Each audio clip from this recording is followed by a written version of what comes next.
I just found out from a coworker that my husband secretly filmed us being intimate and posted it online, and after confronting him, I'm finding out there's even darker secrets he's been hiding. Last Friday I, 34 female, spent my evening with Kate, 24 female, who is a young friend from work as she wanted to discuss something personal with me. I didn't think anything of it as we do have a very personal relationship outside of work as well.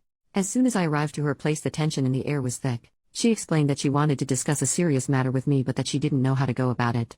I told her to just rip the band-aid off and tell me. She told me that she had found 2 recordings of a woman she believed to be me on an adult website. I told her that wouldn't be possible but she was adamant that I was the woman in the recording. And she was right. I've never recorded myself exposed or making love with my husband but there I was in 2 recordings of 7 minutes and 4 minutes, both of them recorded in our old bedroom. As I rewatched every second of it, it starts to dawn on me that this was my husband's doing. But I pushed that deep down because there must be a reasonable explanation for this. Honestly, I left her place with my mind in a complete meltdown.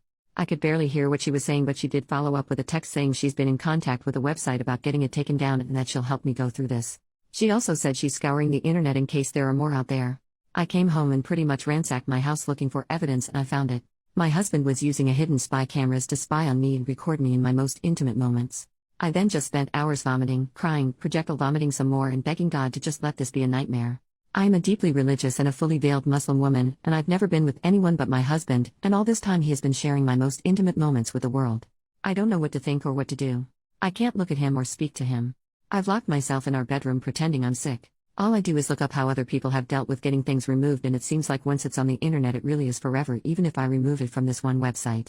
I've been crying non-stop. He truly must be something demonic as he is right now talking about ordering in some of my favorites to see if I have an appetite since I haven't been eating well. I am so unbelievably hurt. I don't know how to share this with my family or how to ask for help. I'm crippled with shame, anger and pain. Answering some questions. 1. My husband, soon-to-be ex-husband, and I are the same religion, race, ethnicity and nationality. 2. My culture does not participate in honor killings and I'm not afraid of my family harming me or not siding with me. 3. My family would support me in divorcing him. In fact, they would demand I do. 4. The laws in my country are secular but in certain circumstances it allows for the various religious groups in the country to hold their own courts that can enforce their rulings, as long as it doesn't impose or break secular law or civil liberties. 5. I do plan on taking this to secular court and religious court as I want him punished. 6. I am veiled by choice and the vast majority of my fellow countrywomen do not veil. 7. I am a niqabi, meaning the only part of me visible to the public are my eyes. When I am with my family or with other women or in women-only spaces, I don't veil. 8. Kate and I do not share the same religion, nor dress alike and yet we are friends. Kel surprise. First update, I left him as I said I would. He went to work. The movers arrived, we packed my stuff and we left. The entire time I was crying to the point that even the movers were worried for me but I couldn't stop myself from crying. I went home, sat my parents and siblings down, and explained the situation. My parents were and still are confused. They are elderly and fragile. They don't understand the internet. They just keep saying okay, let's talk to the people and it will be gone. But my siblings understand. They are angry. They are sad and heartbroken on my behalf. My siblings and brother-in-laws took me home. We waited for him and well, we had a conversation with him. He denied it at first. So my brothers were firm with him and he started to be more truthful. He said he did it because he was depressed, because he had an adult video addiction, love-making addiction and because he didn't think anyone would see it. He said he posted only a few. When we asked him to be specific he said he posted anything from 5 to 8. We had him take it down but who knows how many times it has been downloaded or shared. In that moment I also found out he had a secret phone. He was also cheating on me with random women and street workers. All this time I was thinking he's working hard but nope, he was out disgracing himself and betraying our marriage. At some point he convinced us he needed to use the bathroom and he somehow managed to call his mother, who arrived at our home with his brother and cousins. There was a commotion as they were angry at the treatment of their family member. Then things calmed down enough to explain to them what he had done. His mother fainted. His mother is elderly and not in the greatest health condition. We called for an ambulance. My neighbor had also called the police and I was arrested by the time the ambulance arrived to take care of my mother-in-law. I spent the evening locked up. Didn't exactly have a polite conversation with him. So yes, I was arrested for assaulting him, specifically slapping him, and he refused to press charges. Got released the next morning and went home to my parents. Cried some more because my parents kept crying. Then a few days later I spoke to some lawyers my sister had contacted as they had experience with non-consensual material being posted online. They have been handling things with the police as I did press charges and they are dealing with the websites. I also have started the process of divorce. I went to the clinic and got tested and luckily he didn't give me anything so far, but I have another test scheduled just to make sure. I have spoken to his mother and she apologized to me even though it's not her fault. She told me that she understood why I want him punished. She asked that I let it stay in the hands of the law rather than I hurt him or have him hurt. He's in hiding, but he still calls and texts me from random numbers. He still lies and tries to manipulate me. I've just been documenting everything he says and texts to me. Oh, at this point everyone knows. I mean everyone, even little kids. And I feel more humiliated now than I did at first. Second update, this man has destroyed everything I have worked for and has completely destroyed the very little sense of stability and safety I had left. I had to resign from my job. A job that I loved. Jobs don't come easy for me with the way that I look. I can't work there anymore because I am a potential danger to the children and staff. Since perverted men have started to harass me at work. I work with vulnerable children, and mothers who have heard about me have started to refuse me working with their children. Some don't want me to be involved with their child because their husbands can't stop being weird. Fathers have leered at me or made lewd comments toward me, and one of them even offered me money to get with him. Men have catcalled me with greater frequency than ever before. Men stare at me. A man followed me from my dentist office and groped me on the street. Random men call my phone, my family home and office to verbally abuse me because my husband has posted my address, my personal and work email, phone numbers, workplace address, and every other bit of information online. It is as if the eyes and judgment of the entire world is on me. Yes, the great majority of people are sympathetic, kind, and in support of me. Many people have reached out in support of me, from old classmates to former colleagues, neighbors, members of my religious community, family friends, his family, and many, many more have expressed solidarity and kindness, but the crazies and pervs who believe him and are like him are bolder, louder, and much more noticeable. Then I find out from my lawyers and their investigators that he was drugging me and doing this stuff to me as I slept. I suffer from migraines and insomnia and take medication for it. He saw my medication as opportunity to drug me with my own prescriptions. He shared, was actually bragging, on a forum where other pervs congregate how he was so clever for drugging me with my own medication, and they were encouraging him to do more things to me. My soon-to-be ex-husband has also decided to spread rumors that I was aware of the cameras and pressured him into posting online, and there are people who believe him. He also changed his mind about not pressing charges. I went to court. The judge and prosecutors were sympathetic and dismissed the case. It was a combination of my lawyers explaining the circumstances that led to me slapping him and his subsequent actions, threatening me, attacking me, doxing me, and blackmailing me by saying he didn't care about the slap, and that he would drop everything if I forgave him. My lawyers used his own words against him since he wrote it in text, and on a recorded call he admitted to me not having slapped him that hard and that he only pressed charges to cause me harm. But his crimes against me are still being investigated by the prosecutors. Third post, it all boils down to jealousy and me emasculating him. I wish I could say I was feeling better or doing better, but I feel awful, and I am still struggling with everything.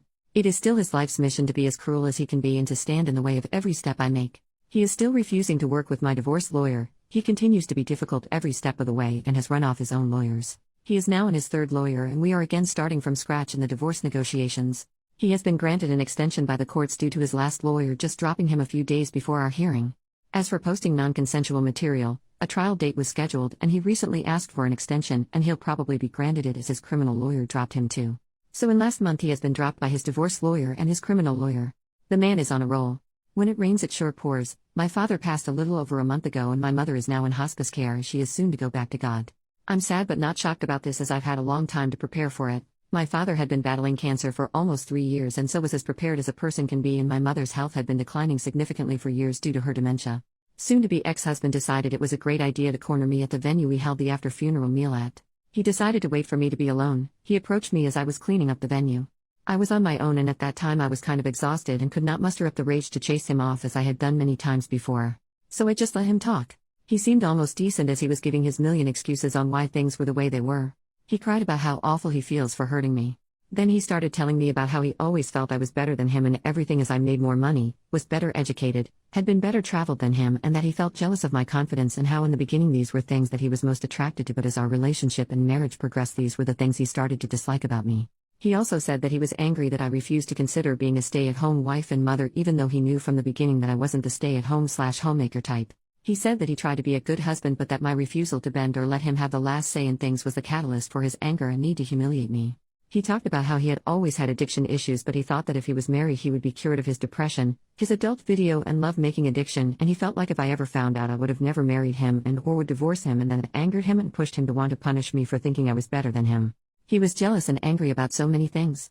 But when I said to him, "So you hurt me because you felt jealous and inadequate in comparison," he lost his mind and started to shout and say that he knew I would react that way.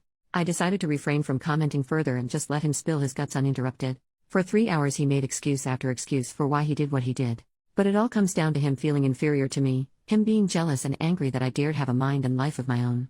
He said right before our wedding he joined a men's group online that were helping him deal with his addictions, and one tip given was to make your own adult videos and watch that instead, but he knew I'd never agree to it, so it was my fault that he needed to spy on me and that he never intended to share it with others, but one day I had angered him so much and as payback he posted it and he felt good.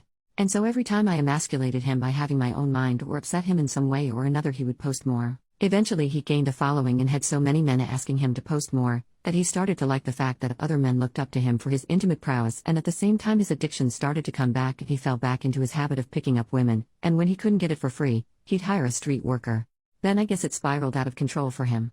The more he spent on his addictions, the more lies he told, the more he felt like a failure for me covering our expenses, the more he resented me, and he got stuck in a cycle of self-destruction which in turn only fueled his anger with me. He also says he joined a support group for addicts and started going to an addiction rehabilitation clinic as an outpatient to deal with his issues, and that I should give him credit for that. He feels that I should be proud of him for doing that and that I should take him back since he's putting in so much work. He also feels I should appreciate him not stalking me since my dad died, and he is sincere in feelings this way. He genuinely doesn't understand why I'm not seeing how hard he's been trying the past few months. In his deluded mind he thinks that his honesty in our conversation should count for something and that I am just being a heartless jerk for having been stoic and unmoved by his tears and his show of vulnerability. Even though he gave a great performance of being human during our conversation, I remained unmoved by it because there was nothing to be moved about. I just continued to pack things up from the venue and got in my car and went home. I'm still not working, I still have crazy men calling my phone at all hours of the day, and I still feel humiliated and embarrassed.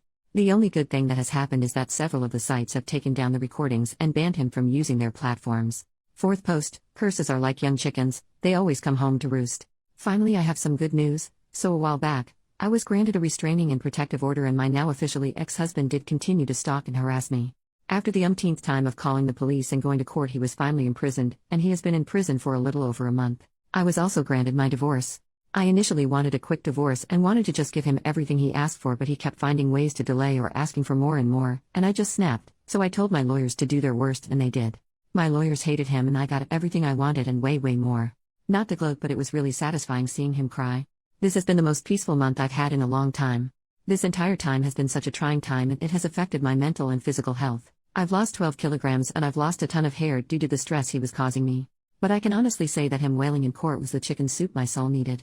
I've moved from my city and now live on the other side of the country, and I've gotten myself a decent enough job. I am slowly mending my confidence. I am in therapy and I can't say it's working right now, but I know if I stick with it, it will. The non-consensual material he posted has been removed from the more reputable websites he posted on, and my lawyers were able to get me monetarily compensated, as these companies didn't want to go to court over it. I mean, money doesn't really change things that much and I'm still hurt, but at least it's something.